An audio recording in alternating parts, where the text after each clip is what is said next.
दोस्तों मैं आपको यहाँ पर कुछ मैथमेटिशियंस की तस्वीरें दिखाता हूँ।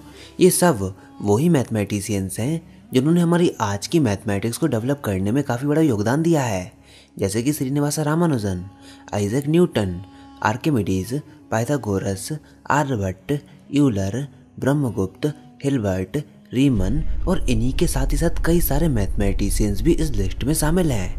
पर आज मैं आपकी मुलाकात 17वीं शताब्दी के एक मैथमेटिशियन से कराता हूँ जिनका नाम है पियर डी फर्मेट, जिनको पूरी दुनिया इनके थ्योरम्स की वजह से जानती है, जैसे कि फर्मेट लास्ट थ्योरम, उनका little theorem, Fermat's number, Fermat principal.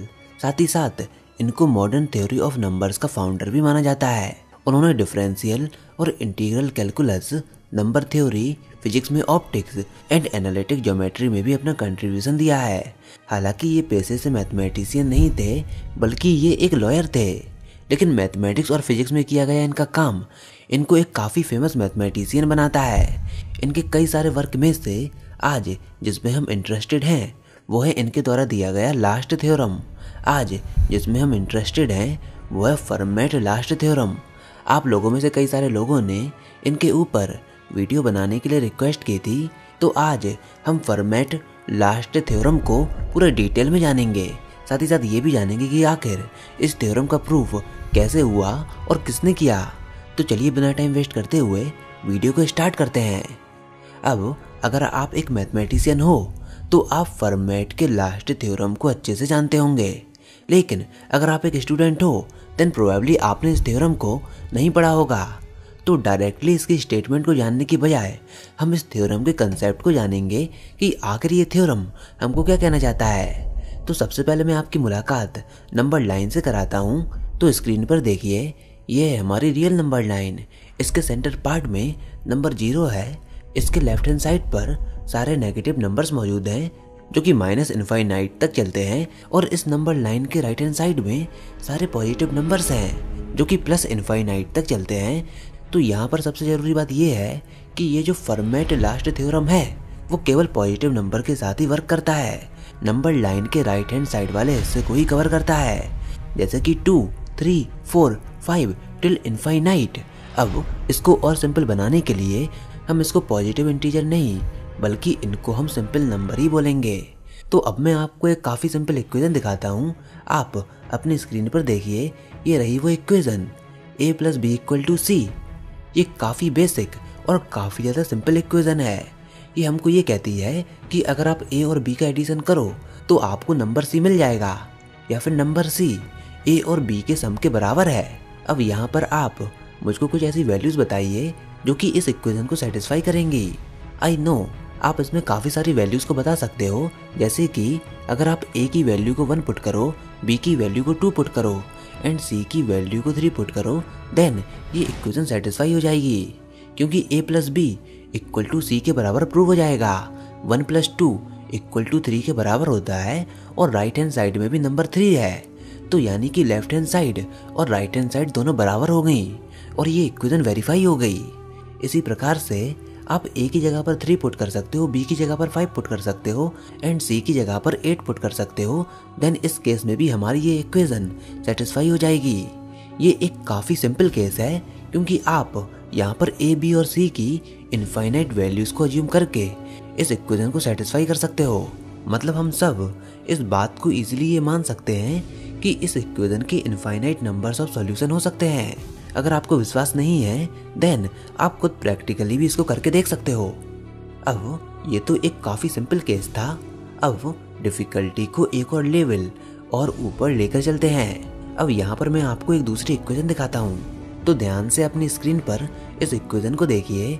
a² + b² = c²। हमने a, b और c सारे टर्म्स का स्क्वायर कर दिया। यहाँ पर a² + b² का सम c² के बराबर है। अब इसमें भी मैं कुछ ऐसे नंबर के बारे में पूछूंगा जो कि इस इक्वेशन को सेटिस्फाई करते हैं। अब इसमें भी आप कुछ ऐसी वैल्यूज़ के बारे में बताइए जो कि इस इक्वेशन को सेटिस्फाई करती हैं। एंड आई नो इस इक्वेशन को देखकर आपके मन में एक ट्रायंगल फॉर्म हो गया होगा, जहाँ पर a इस ट्रायंगल का बेस है, b ट्रायंगल का परपेंडिकुलर है एंड c ट्रायंगल का हाइपोटेन्यूज है। तो इस इक्वेशन को देखकर आपको ट्रायंगल की याद जरूर आई होगी, आपके ब्रेन में पाइथागोरस थ्योरम की इमेज जरूर बनी होगी एंड डेफिनेटली आप कुछ ऐसी वैल्यूज़ को भी जानते होंगे जो कि इस इक्वेशन को सेटिस्फाई करती हैं। जैसे कि आप ए की जगह पर 3 पुट करोगे, बी की जगह पर 4 पुट करोगे एंड सी की जगह पर 5 पुट करोगे, देन इस केस में ये इक्वेशन सेटिस्फाई हो जाएगी। इसी प्रकार से अगर आप ए की जगह पर 6 पुट करो, बी की जगह पर 8 पुट करो एंड सी की जगह पर 10 पुट करो, देन इस केस में भी ये इक्वेशन सेटिस्फाई हो जाएगी। और अगर आपने ज्योमेट्री काफ़ी अच्छे से पढ़ी है तो आप कई सारे पाइथागोरियन ट्रिपल्स के बारे में जानते ही होंगे। जैसे कि ए की जगह पर आप 5 पुट करो, बी की जगह पर 12 पुट करो एंड सी की जगह पर 13 पुट करो, देन अगेन ये इक्वेशन सेटिस्फाई हो जाएगी। क्योंकि 5 का स्क्वायर होता है 25, 12 का स्क्वायर होता है 144 एंड 13 का स्क्वायर होता है 169, तो 25 प्लस 144 169 के बराबर ही होता है, यानी कि ये इक्वेशन सेटिस्फाई होती है। अब अगर आप गूगल पर पाइथागोरियन ट्रिपल्स की लिस्ट को सर्च करो तो आपको इसी तरह के कई सारे नंबर्स मिल जाएंगे जो कि a square plus b square equal to c square इस इक्वेशन को सेटिस्फाई करेंगे।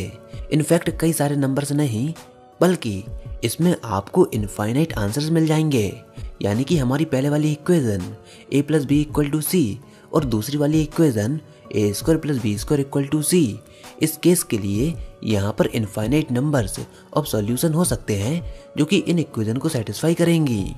अब इस पॉइंट पर आपको इक्वेशन को सेटिस्फाई करने का यह गेम काफ़ी मज़ेदार और अमेजिंग लग रहा होगा। चलिए अब हम इस गेम को आगे कंटिन्यू करते हैं। तो अब पहली दूसरी इक्वेशन को देखने के बाद अब मैं आपके सामने लाऊंगा एक तीसरी इक्वेशन। और आई नो काफ़ी सारे लोग इस इक्वेशन के बारे में पहले ही गैस कर चुके होंगे कि ये इक्वेशन क्या होने वाली है। तो ये रही वो इक्वेशन, आपने बिल्कुल सही गैस किया, a cube plus b cube equal to c cube. अब आपको वही काम करना है जो कि आपने पहले 2 इक्वेशन के केस में किया था। आपको कुछ ऐसी वैल्यूज़ को फाइंड करना है जो कि इस इक्वेशन को सेटिस्फाई करें। तो इस पर थोड़ा दिमाग लगाइए और सोचिए ए, बी और सी की ऐसी 3 वैल्यूज़ जो कि a cube plus b cube equal to c cube को सेटिस्फाई करेंगी। दिखने में तो ये इक्वेशन हमको काफ़ी सिंपल लग रही हैं, बट इनकी वैल्यू आई नो आप में से कोई भी नहीं निकाल पाया होगा। कोई भी ए, बी और सी की ऐसी 3 वैल्यूज़ को नहीं निकाल पाया होगा जो कि a cube plus b cube equal to c cube को सेटिस्फाई करे। आप चाहे कैलकुलेटर का भी इस्तेमाल कर लो, कोई भी कंप्यूटर का इस्तेमाल कर लो, आप चाहे कितना भी टाइम ले लो, लेकिन फिर भी आप कोई भी वैल्यूज़ को नहीं बता पाओगे जो कि a cube plus b cube equal to c cube को सेटिस्फाई कर दे। हो सकता है कि इस तीसरी इक्वेशन में कोई प्रॉब्लम हो, तो फिर मैं आपको एक चौथी इक्वेशन दिखाता हूँ और वो इक्वेशन है a power 4 plus b power 4 equal to c power 4। Now आप इस इक्वेशन को सेटिस्फाई कराने की कोशिश कीजिए। अगर आप इसको भी सेटिस्फाई कराने में फेल हो जाते हो देन मैथमेटिशियंस के लिए ये कोई नई बात नहीं होगी। आप एक और दूसरी इक्वेशन को सेटिस्फाई कराने की कोशिश कीजिए, a power 5 plus b power 5 equal to c power 5 and I can bet you आप इस इक्वेशन को भी सेटिस्फाई नहीं कर पाएंगे।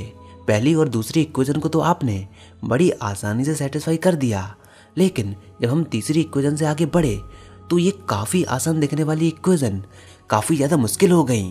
तीसरी, चौथी, पाँचवीं और ऐसे ही बाकी की आने वाली इक्वेशन के लिए आप ये पाओगे कि यहाँ पर कोई भी पॉजिटिव इंटीजर्स नहीं है जो कि इन इक्वेशन को सेटिस्फाई कर दे। और 17वीं सेंचुरी में फर्मेट ने अपने लास्ट थ्योरम में यही बात कही। तो फर्मेट लास्ट थ्योरम की स्टेटमेंट हमको ये कहती है कि a power n plus b power n equal to c power n को a, b, c कोई भी इंटीजर सेटिस्फाई नहीं कर सकते जब n की वैल्यू 2 से ज़्यादा हो। मतलब कोई भी 3 positive integers a, b, c a power n plus b power n equal to c power n इस इक्वेशन को सेटिस्फाई नहीं कर पाएंगे जब n की वैल्यू ग्रेटर देन 2 हो। और यही है फर्मेट का लास्ट थ्योरम। और आप लोगों ने इसको अभी पहले प्रूफ करके भी देखा। हमने यहाँ पर टोटल 5 इक्वेशंस को कंसीडर किया था, जहाँ पर हमारी पहली और दूसरी इक्वेशन में हम इनफाइनाइट इंटीजर्स की वैल्यू से इक्वेशन को सेटिस्फाई करा पा रहे थे। बट जैसे ही हम इक्वेशन नंबर 3 पर पहुँचे तो हमने ये पाया कि इस इक्वेशन पर हम कितना भी दिमाग लगा लें, कितनी भी कोशिश कर लें, पर फिर भी हम कोई भी 3 इंटीजर्स को नहीं निकाल पाएंगे जो कि इस इक्वेशन को सेटिस्फाई करे। यही नहीं, चौथी और पांचवी इक्वेशन के केस में भी हमने यही देखा। और अगर आप ऐसे ही n नंबर्स तक इस इक्वेशन को बढ़ाते जाओ, यानी कि a power n plus b power n equal to c power n, then इसमें भी आप ये पाओगे कि ग्रेटर देन 2 के केस में यहाँ पर कोई भी सॉल्यूशन नहीं है। तो इस थ्योरम की ब्यूटीनेस को देखिए कि n इक्वल टू 2 के लिए यहाँ पर इनफाइनाइट नंबर ऑफ सॉल्यूशन है, बट ग्रेटर देन 2 के बाद यहाँ पर इनफाइनाइट केसेस हैं, बट उन इनफाइनाइट केसेस में से कोई भी एक सिंगल सॉल्यूशन नहीं है। ये है फर्मेट लास्ट थ्योरम की ब्यूटी। फर्मेट का ये मानना था कि इस स्टेटमेंट और थ्योरम का उनके पास काफ़ी अमेजिंग और वंडरफुल प्रूफ है, बट ये प्रूफ इतना बड़ा है कि उनकी बुक का साइज इस प्रूफ के सामने काफ़ी छोटा है। इनफैक्ट उनकी बुक में इतने मार्जिन नहीं है कि वो इस थ्योरम के प्रूफ को लिख पाएँ, इसलिए उन्होंने कभी भी अपने थ्योरम का प्रूफ नहीं लिखा। बट 1995 में कई सौ सालों तक अनप्रूव रहने के बाद ये थ्योरम फाइनली 1995 में एंड्रयू वाइल के द्वारा प्रूव हो गया। एंड्रयू वाइल्स ने इसको कैसे प्रूव किया, इसके पीछे की एक अलग ही सेपरेट स्टोरी है, जिसके बारे में हम कभी किसी और वीडियो में जानेंगे। बट मैं ब्रीफली आपको ये समझाता हूँ कि उन्होंने इसको कैसे प्रूव किया। तो फर्मेट लास्ट थ्योरम का प्रूफ कॉन्ट्राडिक्शन से प्रूव किया गया है। अगर ये थ्योरम गलत है, देन अनयूजुअल एलिप्टिकल कर्व को बनाना पॉसिबल है, और इस अनयूजुअल एलिप्टिकल कर्व को कहते हैं फ्रे कर्व। मतलब अगर फर्मेट लास्ट थ्योरम गलत है, देन आप इस फ्रे कर्व को बना सकते हो, और अगर आप इस फ्रे कर्व को नहीं बना सकते, देन फर्मेट लास्ट थ्योरम सही है। तो यानी कि ये कॉन्ट्राडिक्शन का एग्जाम्पल है, और एंड्रयू वाइल ने ये प्रूव किया कि फ्रे कर्व इस दुनिया में एग्जिस्ट नहीं करते। देन इनडायरेक्टली इसका मतलब क्या है कि फर्मेट लास्ट थ्योरम सही है।